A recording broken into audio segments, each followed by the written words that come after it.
안녕하세요. 오늘도 사연 살롱을 찾아주셔서 감사합니다. 저는 40대 중반의 두 아이 엄마예요. 디저트 카페를 운영하면서 바쁘게 살고 있죠. 오늘은 제가 여기까지 오게 된 이야기를 해보려고 해요. 저는 공부와 취업 활동에 바빴던 평범한 학창 생활을 보냈어요. 대학 졸업과 동시에 꽤 큰 여행사에 취직했었는데 마침 IMF 사태가 일어나서 입사가 취소됐어요. 저는 신림동 고시촌에 들어가서 공무원 준비를 했고 열심히 한 덕택에 행정공무원에 합격했답니다. 부모님 사업이 IMF 때문에 많이 어려워졌던 때라 집에서 다들 많이 좋아하고 기뻐했어요. 저는 시청 사업부서에서 일을 하면서 대학 졸업학기였던 여동생 돈도 챙겨주고 부모님 사업에 필요한 돈도 대출을 받아서 드렸죠. 비록 적은 돈이긴 했지만 조금이라도 집에 보탬이 될 수 있어서 마음이 뿌듯했어요. 그렇게 한 5년 정도 지나니 집도 조금씩 안정되기 시작했고 동생도 취직을 해서 제 부담도 적어졌어요. 그 즈음에 대학 때 친구가 저에게 북카페를 해보자고 하더군요. 저도 해보고 싶다는 생각이 있어서 우선 부모님께 상의를 해보겠다고 했죠. 엄마는 해보라는 입장이셨어요. 내가 일해보니까 조금이라도 젊을 때 자기 일 시작하는 게 좋겠더라. 우리 때야 여자가 조신하게 집에 있어야지 무슨 소리냐 했지만 요즘은 그렇지도 않잖아. 그리고 사회 경험도 다양하게 해봐야지. 하지만 아빠는 좀 생각이 다르셨어요. 북카페도 사업이잖냐. 사업한다는 게 쉬운 일이 아니야. 나는 네가 그렇게 힘든 일 안 하고 지금처럼 살았으면 좋겠다. 이렇게 부모님은 생각이 다르셨고 결국 두 분은 싸움도 하셨어요. 저는 괜히 부모님 사이만 안 좋게 맞는 것 같아서 결국 보류했죠. 아무래도 난 북카페 못할 것 같아. 나 때문에 집안 분란만 일으켜서 엄마 아빠 싸우시기만 하고. 그러자 친구는 다른 제안을 했어요. 그럼 투자만 좀 해봐. 휴일에만 잠깐씩 나와봐도 되고. 친구는 자금이 부족한 부분만 보태달라는 거였어요. 저는 고민이 좀 됐어요. 저도 취업 당시 사정이 안 좋아서 공무원이 된 거였지. 원래는 여행사에 다니면서 일을 배우고 나중에는 저도 여행 관련 사업을 해보고 싶었거든요. 엄마가 일을 하시는 것에 영향을 받은 것도 있었어요. 엄마는 원래 아빠가 작게 하시는 무역사업을 도우셨는데 제가 공무원 되고 1년 정도 됐을 때부터 여성 의류를 동남아나 중국에 수출하는 일을 시작하셨고 조금씩 자리를 잡아가고 있던 때였어요. 저도 제 사업을 할 기회가 생긴 걸 놓치고 싶지 않았죠. 하지만 아빠 반대도 걸렸고 같이 하자는 친구가 저하고 아주 친했던 건 아니라서 계속 고민이 됐어요. 제 고민을 눈치챘는지 친구는 일단 자기 가족과 만나자고 하더군요. 나 북카페 할 가게는 엄마가 얻어주시고 오빠도 좀 보탰거든. 그러니까 일종의 주주 모임 같은 거라고 생각하면 돼. 계속 사업 욕심이 있었던 저는 고민 끝에 친구 제안을 승낙했어요. 공무원 생활에 답답함도 느끼고 있었거든요. 물론 안정되고 좋은 직업이었지만 저는 좀 더 모험을 해보고 싶었어요. 그래서 약속을 잡고 같이 식사를 하기로 했죠. 친구 어머니는 시원시원하고 사교적인 분이셨어요. 젊을 때 기회가 있으면 한번 해보는 거지.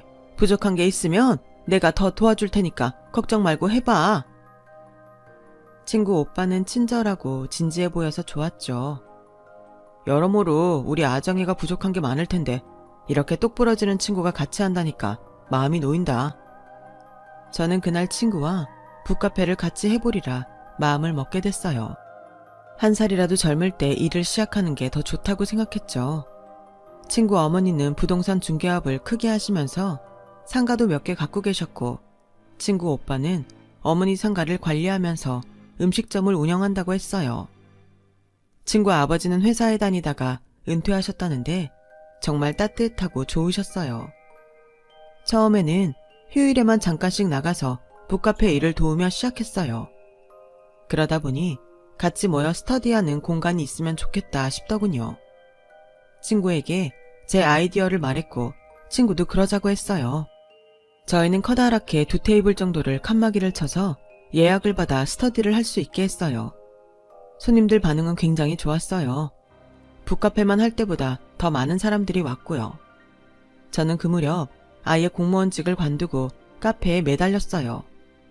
아빠는 많이 아쉬워하셨지만 제 일이 잘 되는 것을 보시고는 그럼 해보고 싶은 만큼 해보라고 하셨죠.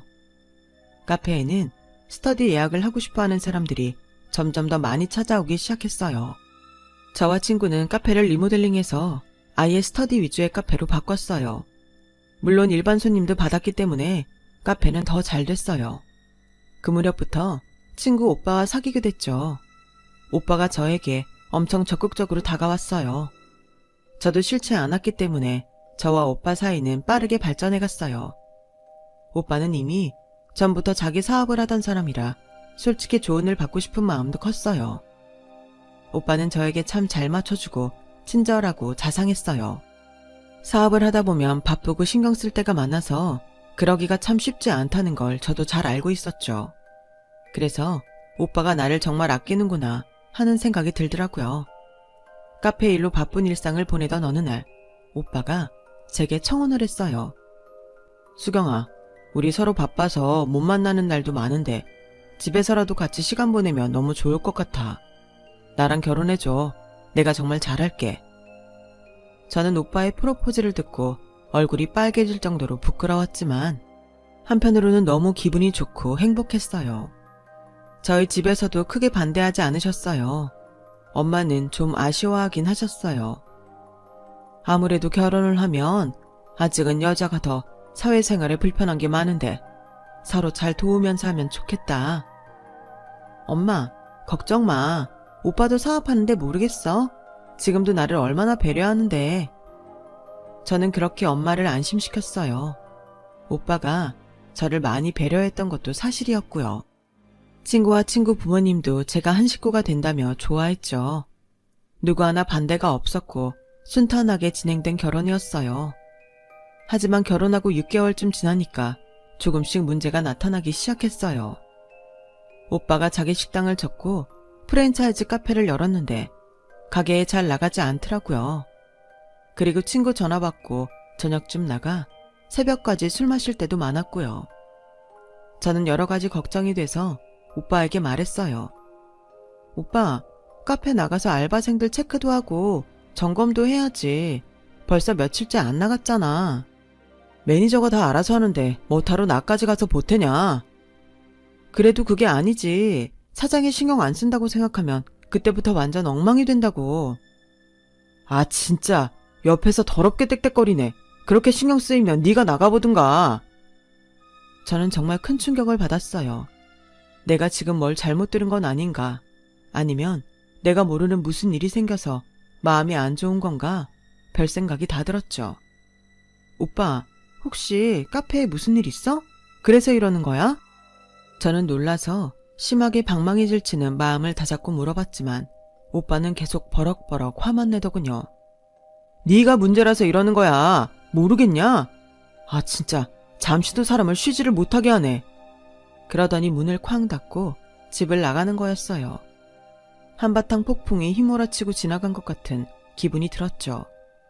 저는 겨우겨우 정신을 가다듬고 카페에 출근을 했어요. 친구는 나오기 전이라서 저 혼자 오픈 준비를 하고 있었는데 시어머니한테서 전화가 오더라고요. 뭘 벌써 나가서 준비해? 쓸데없이 부지런하기도 하다. 아르바이트 오면 잠깐 집에 좀 들러라. 어머니 목소리는 어째 저기압에 느낌이 안 좋더라고요. 무슨 일이 있나 생각하다가 아침에 오빠도 이상했는데 집에 나 모르는 심각한 일이 생겼나 걱정이 됐죠. 그래서 부랴부랴 시댁에 갔어요. 친구는 들어오는 저를 보는 둥 마는 둥 소파에 배를 깔고서 과자를 먹으며 TV를 보더군요. 시아버지는 외출하고 안 계셨고요. 저는 알바생 혼자 일할 게 신경 쓰여서 친구에게 먼저 좀 가보라고 했어요. 그랬더니 친구가 너무 기가 막히는 말을 하는 거였어요. 야, 내가 진짜 말 안 하려고 했는데 내가 너한테 아가씨야. 예의 좀 지켜. 지금 그 얘기가 아니잖아. 카페 좀 먼저 가달라는데 아가씨 얘기가 왜 나와? 제가 이렇게 말을 하자마자 안방에 있던 시어머니가 나오셨어요. 집에 어른 있는데 어디서 큰 소리야. 아무리 아정이하고 친구여도 여긴 엄연히 네 시댁이다. 어디서 따지고 드냐. 정말 이게 무슨 말도 안 되는 논리인가 싶더군요. 어머니, 아무리 아가씨여도 카페가 저희 직장인데요. 누가 내 집에서 직장 얘기하랬어? 저는 전에 본 적 없는 시어머니 태도에 정말 당황했어요. 너 오늘 아침에도 재훈이한테 가게 나가라고 그렇게 폐악을 부렸다며? 결혼한 지 얼마나 됐다고 벌써 바가지야? 요즘 애들 치고 넌 너무 후졌어 진짜. 저는 머릿속이 멍해졌고 제가 무슨 이상한 나라에 온 것처럼 어안이 벙벙해졌어요. 그래도 일단 그 문제는 제쳐두기로 하고 정신을 챙겼죠. 근데 저는 왜 오라고 하셨어요? 무슨 일 생겼나요? 일단 커피 좀 내와라. 과일도 깎고. 어머니, 저 일 가봐야 하는데요. 알바생 혼자 있거든요. 너 지금 아정이 안 나간다고 나한테 시위하는 거니? 친구는 그 와중에도 과자를 한 봉지 다 비우고 배를 긁으며 TV만 보더라고요. 한숨이 절로 나왔어요. 그동안 카페에 집안일 때문에 지각했던 거며 아프다고 빠졌던 게 전부 거짓말이었을 거라는 깨달음이 오더군요. 주방에서 커피를 타고 과일을 깎으면서 뭔가 이상하게 돌아가는 것 같다는 그런 생각이 들었어요. 결혼 전 제가 알던 시댁 식구가 아니었고 친구도 변했거든요. 아니, 변한 게 아니고 저한테 원래 모습을 잘 숨겼고 저도 그들의 다른 면을 보려고 하지 않았다는 말이 맞겠네요. 너 잘 들어? 네가 같이 돈 좀 번다고 내 아들한테 가게 나가라 마라 잔소리하는 거 난 딱 싫다. 그럴 거면 그냥 집에 들어앉아서 살림만 해. 저는 그 말에 너무 속상해서 조금 따지듯이 말했어요. 어머니도 밖에서 일하시면서 어떻게 그런 말씀을 하세요? 그게 기분 나쁘면 내 아들 딸한테 이래라 저래라 하지 않으면 될 일이야. 그리고 너 지금 시어머니한테 대드는 거냐? 대체 가정교육을 어떻게 받았길래 이러나 넌? 그러자 친구가 옆에서 풋 하고 비웃더군요. 저는 부모님 얘기가 나오자 억울하고 속상해서 눈물이 나올 것 같았어요. 시어머니와 친구가 먹고 난 과일 접시와 컵 설거지를 하고 시댁을 나서는데 그렇게 서글플 수가 없더라고요. 혼자 그렇게 고개를 떨구고 가다가 시아버지를 만났어요. 아버님, 어디 다녀오세요? 시아버지는 인자하게 저를 보시더니 잠깐 어디 같이 가자고 하셨어요. 그리고는 제가 좋아하는 곰탕집에 데리고 가셔서 뜨끈한 곰탕과 수육을 사주시는 거였어요. 속이 든든하고 뜨뜻해야 뭐래도 버티지. 많이 먹어라. 아버님이 많이 드시고 건강하셔야죠. 그러면서 아버님 앞접시에 고기를 놓는 제게 이렇게 말씀하셨어요. 무슨 일 있으면 어려워 말고 나한테 얘기해라. 집 식구들이 제멋대로인 거 내가 다 가장으로 바로 서질 못해서야. 아버님, 무슨 그런 말씀을 하세요. 저는 자꾸 눈시울이 붉어지려는 걸 애써 참았어요. 내가 너한테 잘하마. 기운 내라. 아버님 말씀은 제게 큰 위로와 힘이 됐어요. 하지만 밤이 돼서 집에 돌아와서는 결국 오빠와 싸우고 말았죠. 대체 우리끼리를 왜 어머니한테까지 가서 이야기해? 뭐가 어떻다고 그래? 그럼 우리 엄마가 남이야? 난 전부터 엄마한테 다 이야기했는데 결혼했다고 갑자기 안 하면 그것도 이상하지. 그럼 오빠는 내가 우리 싸운 얘기 우리 엄마 아빠한테 가서 해도 기분 안 나빠? 그랬더니 오빠는 더 기가 막힌 말을 하는 거예요. 우리 엄마 아빠? 야, 너 웃긴다. 뭐 지금 편가르냐 유치하게? 그리고 넌 우리 집에 시집 왔어. 우리 엄마가 네가 모실 어머니야. 저는 속이 뜨거울 정도로 내가 사람을 잘못 봤구나 싶더라고요. 결혼 전에 봤던 모습과 달라도 너무 다른 오빠는 정말 실망 그 자체였죠. 하지만 이건 시작이었어요. 한 달이 지났는데 통장에 제 몫에 카페 이익금이 들어오지 않는 거예요. 그래서 전 알바생이 없을 때 친구에게 물어봤어요. 집에 가서 얘기하면 또 시끄러워질 테니까요. 아정아, 오늘이 말일인데 이번 달 내 정산금이 안 들어왔는데? 그러자 친구는 눈도 하나 깜빡 안 하고 이렇게 말하는 거였어요. 이제 네 거 내 거 그만할 때도 됐잖아. 어차피 너도 우리 식구인데 그냥 합쳐서 쓰면 되지. 그건 아니지. 엄연히 나랑 오빠는 다른 살림을 하는데. 그럼 들어와서 살아. 안 그래도 엄마도 따로 사니까 불편하다고 하시는데. 저는 어이가 없다 못해 복장이 터질 것 같았어요. 무슨 그런 말도 안 되는 말을 해. 진짜 해도 너무한다. 너야말로 너무한 거 아니야? 우리 부모님이랑 사는 게 그렇게 말도 안 돼? 그리고 너 자꾸 우리 둘이 있을 때 말 놓고 그러는 거 아주 불쾌해. 이제부터 꼬박꼬박 아가씨라고 하고 말 높여. 갑자기 눈앞이 핑 돌았어요. 그날 아침부터 계속 컨디션이 안 좋았는데 친구 말에 스트레스를 받아서인지 어지럼증이 심해지는 것 같았어요. 친구는 그렇게 제 속을 질러놓고 자기 약속이 있어서 준비한다며 집으로 먼저 들어가더군요. 알바생과 마감을 마치고 집에 와서도 몸이 안 좋아 누워있는데 오빠가 술에 취해 새벽 1시가 넘어서 들어오더군요. 저는 내다볼 힘도 없어서 가만히 눈을 감고 있었죠. 그랬더니 문을 벌컥 열고 들어와서 소리를 버럭 지르는 거예요. 넌 남편이 술 마시고 왔는데 내다보지도 않아? 저는 싸울 힘도 없어 가만히 말했어요. 나 지금 힘들어서 그래. 웃기시네. 얼른 나와서 꿀물도 타오고 씻을 물도 받아야 될 거 아니야. 저는 더는 안 되겠다 싶어서 천근만근히 몸을 겨우 일으켜 가방과 차키를 들고 거실로 나갔어요.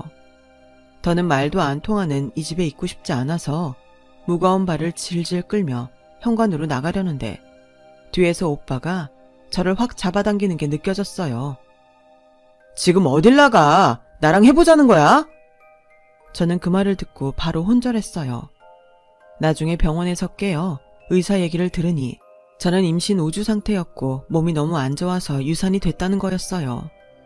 저는 너무 놀라 펑펑 울기만 했어요.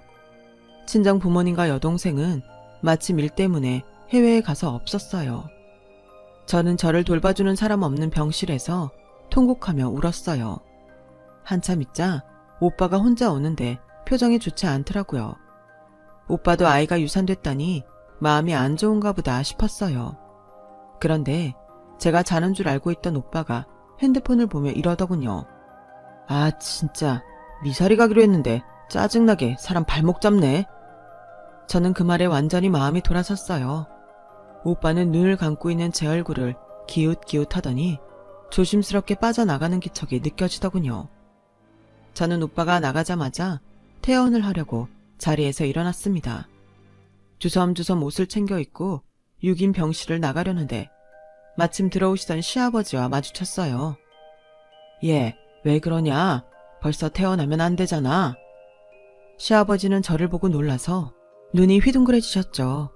저를 걱정해서 병원까지 와준 시집식구는 아버님뿐이었어요. 아버님, 죄송해요. 저 더는 못 살겠어요. 제가 어깨를 들썩이며 흐느끼자 아버님은 저를 토닥이셨어요. 내가 너를 붙잡으면 노욕이겠다 싶구나. 식구들 등살에 치여서 사는 건 나 하나면 족하다. 편한 대로 하거라. 저는 거듭 아버님께 죄송하다고 하며 병원을 나와 친정으로 갔어요. 그리고 부모님과 여동생이 오기 전에 먼저 이혼 준비를 했죠. 시어머니는 코웃음만 치고 오빠는 제 전화나 문자도 씹더군요. 그래, 이혼녀 딱지 붙이고 얼마나 잘 사나 보자. 나도 내 손주 건사 못하는 며느리는 싫다. 저는 시어머니 악담에 몸서리가 쳐졌지만 괜한 꼬투리 잡히기 싫어 입 다물고 가만히 있었어요. 오빠는 나중에 문자로 그럼 카페는 그만둘 거냐는 것만 묻더군요. 친구는 더 가관이었어요. 이혼하면 카페도 안 할 것 같은데 이제 와서 투자금 돌려받을 생각은 하지 마. 어차피 리모델링 비용이나 고정 지출비는 우리 집에서 더 많이 됐잖아. 변호사는 제가 결혼 후 제대로 쓴 계약서가 없어서 소송을 해도 돌려받을 수 있는 금액이 많지 않다고 했어요. 저는 투자금을 깨끗이 포기하기로 했어요. 그래야 그 집과의 인연을 빨리 끊을 수 있을 것 같았으니까요. 부모님과 여동생은 나중에 이 사실을 알고 그저 저를 안고 토닥여 주기만 했죠. 여동생은 제가 행복할 줄만 알았다며 많이 울었어요. 친구와 했던 카페는 갈수록 잘 되고 있었어요. 하지만 저는 모든 걸 처음부터 시작해야 했죠.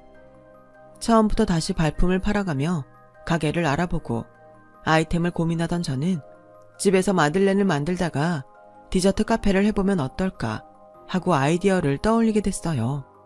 카페를 한번 해봤던지라 자신도 있었고 제가 마침 베이킹 자격증이 있어서 처음에는 저 혼자 할 수 있겠다 싶었거든요. 저는 혼자 감당할 수 있을 만한 크기의 가게를 넣고 바로 디저트 메뉴 연구에 들어갔어요.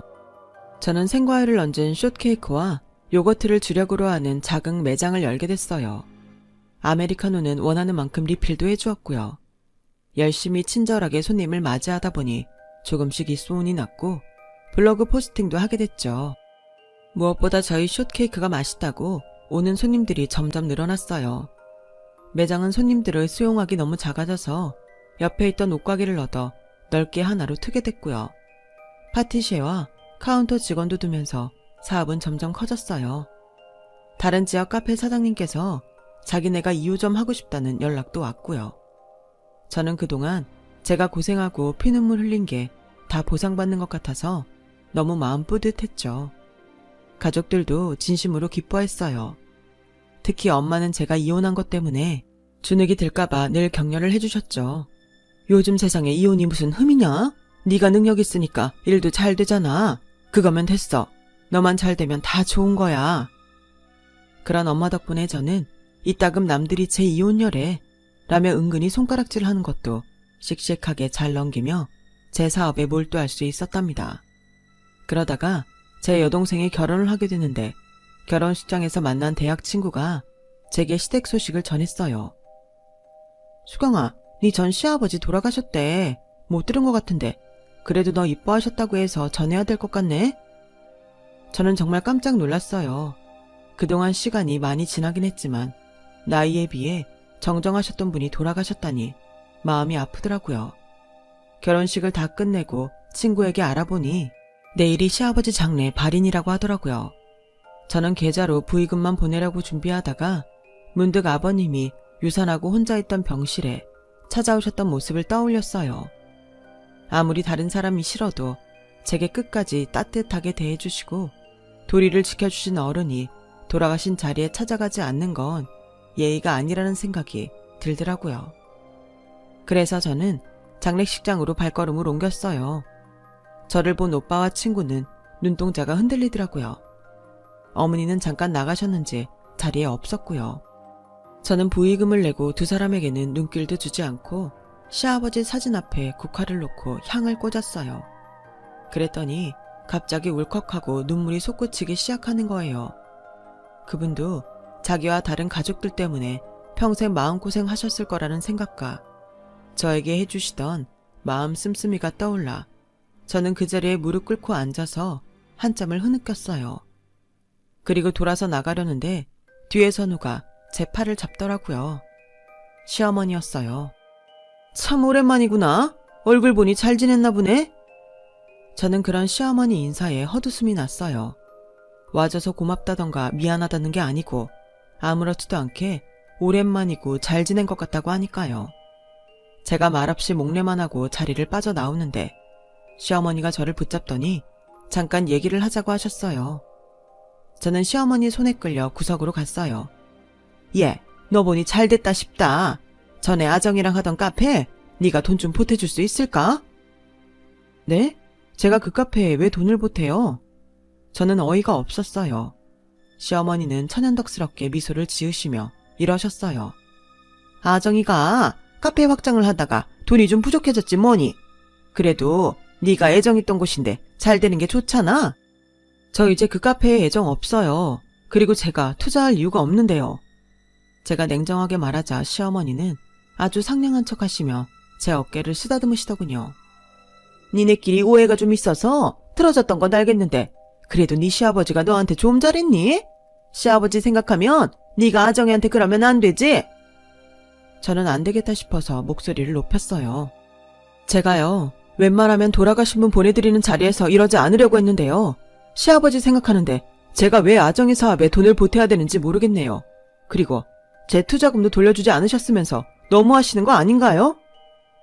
그러자 사람들이 흘끔대며 저와 시어머니를 쳐다봤어요. 그때 오빠가 오더니 저보고 따로 이야기를 하자고 하더라고요. 뭘 따로 얘기해? 난 할 얘기 없어. 얘기할 거 있으면 이 자리에서 해. 제가 강하게 나갔더니 그제 오빠는 다 죽는 소리를 하더라고요. 요즘 우리 집이 좀 이래저래 어수선한데 너 요즘 잘 나간다며. 그러니까 네가 아정이랑 했던 카페에 돈 좀 투자해. 그거 잘 되면 너 섭섭치 않게 해줄게. 저는 오빠가 잡고 있던 손을 뿌리쳤어요. 어디다 대고 투자해란 말아야. 아직 뭔가 착각하는 것 같은데 나 예전 박수경 아니야. 그러자 갑자기 다들 조용해지더라고요. 나를 언제든 빨대 꽂고 빨아먹을 수 있는 호구로 생각했나 본데 내가 카페에 투자했던 돈 돌려달라고 소송하지 않는 것만도 다행으로 생각해. 그리고 어머니! 제가 부르자 시어머니는 흠칫하시면서 저를 보셨어요. 저 아정이랑 오빠 때문에 스트레스 받아서 유산하고도 어머니 저 병문안도 한번 안 오셨잖아요. 그리고 이혼녀 딱지 붙이고 얼마나 잘 사나 보자고 하셨죠? 저보고 돈 달라고 하실 정신 있으시면 아정이나 똑바로 가르치세요.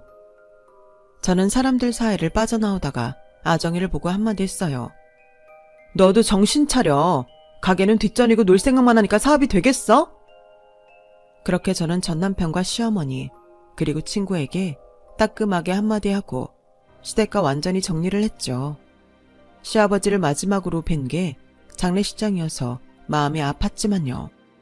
시간이 많이 지나고 저는 좋은 사람을 만나 재혼했어요. 지금 남편은 친구처럼 재미있는 사람이에요. 딸 하나, 아들 하나도 낳았고요. 남편은 친정에도 아들 노릇하며 잘 지내고 있어요. 저는 그때 평생에 액땜을 했다고 생각하고 있어요. 아무리 하고 싶은 일이 있다고 해도 덥석덥석해서는 안 된다는 것도 알았고요. 아주 비싼 인생 수업을 한 것 같아요. 제 얘기는 여기까지예요. 들어주셔서 감사하고요. 다들 행복하세요.